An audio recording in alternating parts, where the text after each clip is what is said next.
If you've been struggling with journaling regularly, stay tuned. I've got some tips for you.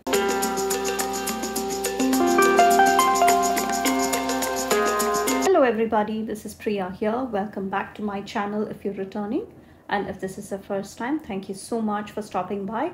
Hope all of you find today's video useful and get some ideas on how you can get consistent with your journaling. Here I'm getting my next set of pages prepped for my journal, and I do have some more spring vibes, some spring stickers, some Netherlands Dutch spring zines from Planet Derby. Those were printables, and I'm just trying to see what I can bring in. Lots of sheets in multiple sizes that I have printed out that I want to bring in, and you will see me work through my pages here.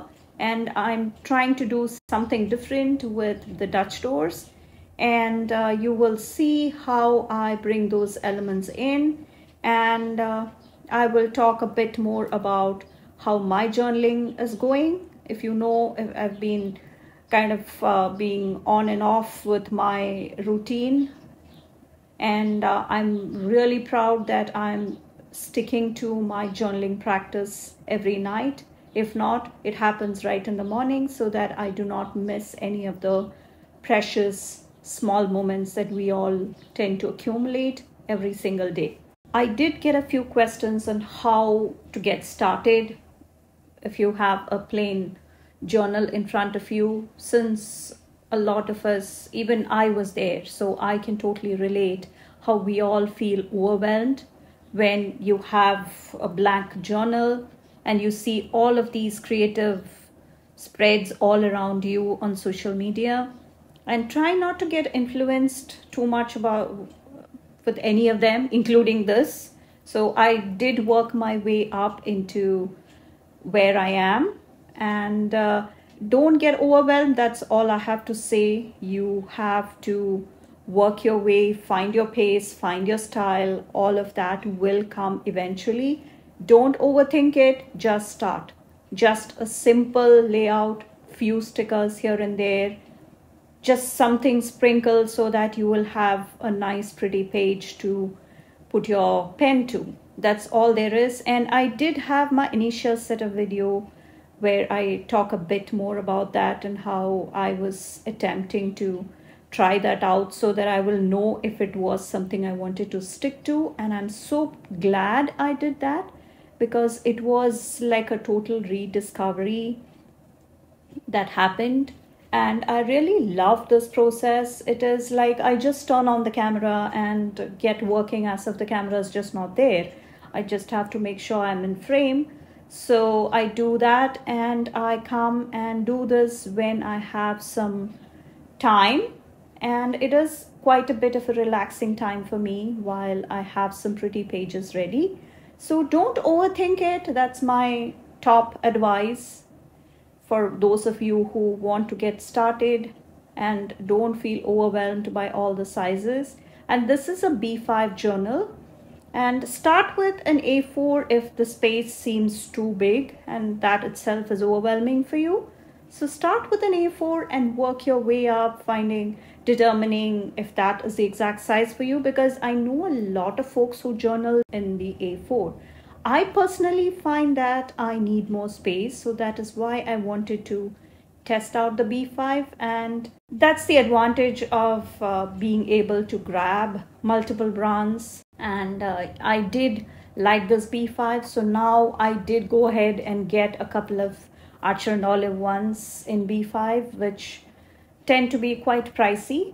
Thanks to a couple of D-stash groups on Facebook, I was able to grab a couple of B5s in an extremely good price. They are slightly older, which is fine by me because I just need a journal. It does not have to be from the latest release. Coming back to this page, I'm creating some water for the canal, and I'm onto my dainty little gyro cart that I'm in love with. If you've seen my creative journal spreads or videos, you will see how I love them and how quickly I got the hang of it. And I even have a tutorial for those of us who are not very comfortable with it and are looking for tips on how to improve. So that is that side pretty much done, and just trying to bring in some more elements on the other side so that the Dutch door can look nice and finished. So that was not very hard, but I wanted to bring some of that balance with the postcard and the postcard with the functional space on it. And now it is trial and error, trying to figure out what element would go where. And I want to bring in all the Dutch elements that are on there. And as you see, I did print them on paper and clear so that I can layer them and bring different effects. So you have the stroopwafel and the Gouda cheese, and I did come and struggle a bit here, as you can see, because I should have kept that space clean, because just that windmill would have been enough. And now you see me trying to figure out what works there, and trimming off just that stem a bit so that it will look like a nice floral bunch. And you will also see how I bring in different elements on different days, just so that it will look nice and pretty. And coming back to the journaling tips, again, the next tip I would have is to create a habit stacking kind of situation if you are really struggling with the habit of being able to journal, because it depends on how you find time in your day, because it is different from person to person. If you're not familiar with the concept of habit stacking, it just means that you stack a new habit that you're trying to cultivate on top of a habit that you already have. Say, for example, you want to journal, and sometimes what I do is I do have my habit of drinking tea in the morning, and I usually have my planners in front of me. So I have that journaling session stacked on top of that so that I will have a routine for that. So that is what the habit stacking means. It's a very good tool, and it is from the Atomic Habits by James Clear. And I have found that very useful. So just try to create a routine. It's easier said than done, but it does take a lot of effort from your part to set a routine. And I really became intentional about this, and I think my routine is pretty much set for that, because usually when I go to bed, just before that there are a few moments where I come back and reflect on my day, how it went, and I do have my evening prayers and all that I do in bed, and the journaling comes right before that. So it helps me kind of unwind and then ease into my sleep right after that, so that I do not have anything off the top of my head, so that I can relax. There are some days where I'm too exhausted, too burnt out to get to any of this. So that is when the next morning the journaling comes in. So that's those set of pages. Looks like it is all done. Did some layering, as you saw. And you will see that I'm trying to see one more space that needs some filling. So just trying to put that in, and that looks pretty much done. Adding some washi strips, and it should be down there. And I did come and rip it later, as you will see. So that's a quick 4-day, 3-day journaling all done. On to the next set, using the ocean views from Aesthetic Plans. And I do have an affiliate link for Cassie, so you can use my link if you would like to support me. I would really appreciate that. And just trying to bring in some more of those layering elements and some boxes, going with these pastel pink and blue for the ocean scene. And you can use my code Priya10 for Mojo Jojo plans as well. And you will see that I'm using up all those gorgeous colors and sizes and doing some layering. Again, it literally took me less than 5 minutes, I must say, even if I don't speed it up, because not all the weeks I can afford to have lots of time invested for that. It's just a journaling page, and I should be able to come back to it and write in it. That's all there is. And here also I do have a small Dutch door that I will be working on, nothing too elaborate, but you will see.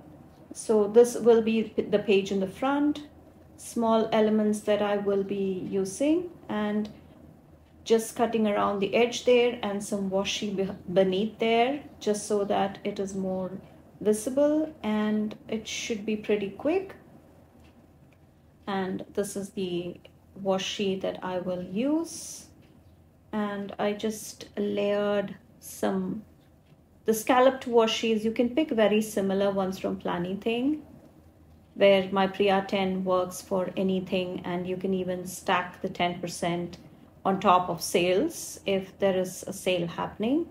So that is that page done, and that should be a simple Dutch door, and doing that symmetrical element in the back, and just lining up some ocean floor elements, some seaweed, some grass, all the life, plant and animal life that you will find under the ocean. So just some of those elements, so that we will have some interest when you turn the page as well. So that is those two set of pages pretty much all done. It did not take a long time, I have to say. Cassie's sticker book also has coordinating rectangular and square boxes, and the clusters, which are kind of the signature element that she has. Pre-made clusters all ready to go, and on to the next set of pages. So this will be for Father's Day, and I'm also participating in the hashtag International HP collab with a nautical theme that I host with my friends, and I wanted to bring in a day fishing with Dad. Not that my dad has done that, but he loves fish, so why not? He loves seafood, so just brought in some of those printable elements. I believe this is a shoreline from Let's Plan with Sarah. These are printables, and the fishing on the lake was a Creative Fabrica element. I will have my affiliate link with Creative Fabrica down in the description. You can buy subscriptions, and it's like a membership, and you have endless supply of PNGs, illustrations, quotes, fonts, lots of goodness there. So I will have all those information down below, and bringing in some more nautical theme to go with our International HP collab, and doing some layering there with some of the older sticker books. And I will also use some of the summer goodness, the summer houses, and lots of summer stickers from Planything that are currently on sales. My 10% off coupon, I mean, gives you an additional 10%, and I am cutting around there so that the fishing dad and son are more visible even onto this page. One quote, I will have those linked below. I just downloaded from PNG Tree. It's another free resource. And another one, I used a couple of fonts from Creative Fabrica to make quotes on my own. And let me know in the comments if you would like to know which fonts I had used. And those are free fonts, and that's the advantage, one of the other advantages. Lots of free fonts to choose from, which you can use in your projects. And bringing in some more of those nautical elements to complete the scene on the other side. And the shoreline also has multiple sheets in the collection, and you have lots of options when it comes to layering and sizing because of the flexibility of that being a printable. So that is the coat I really loved, and just trying to bring some of that. That is a coat I made using the font from Creative Fabrica, and the coat on the right is from PNG Tree. So some more of those smaller elements. This is a slightly older book, but I think she does have enough summer stickers currently, and you should be able to have lots of combinations possible with all the big and small elements that Planything combines in her sticker books. So just having that boardwalk kind of look with the lighthouse in the distance and a beach chair, and we should be pretty much done. So just bringing in a few more elements. Let me know in the comments how you journal if you do, and what your tip would be to stay consistent. And please let me know in the comments which of these spreads you saw today you like the most. And hope you have a lovely summer, and hope you get to have lots of time at the beach if weather permits. And finishing that off with some last set of elements from Let's Plan with Sarah. And the functional boxes, just these hearts, are from Mojo Jojo Plans. The rest of the elements, functional boxes, are all from Planything. So thank you so much for watching. I will have my Instagram handle down in the description below. Please come hang out with me there. I can't wait to hear all about your journaling journey. I will have all the details regarding all the products I used down in the description. And thank you so much for watching. I will catch you in my next one. Bye.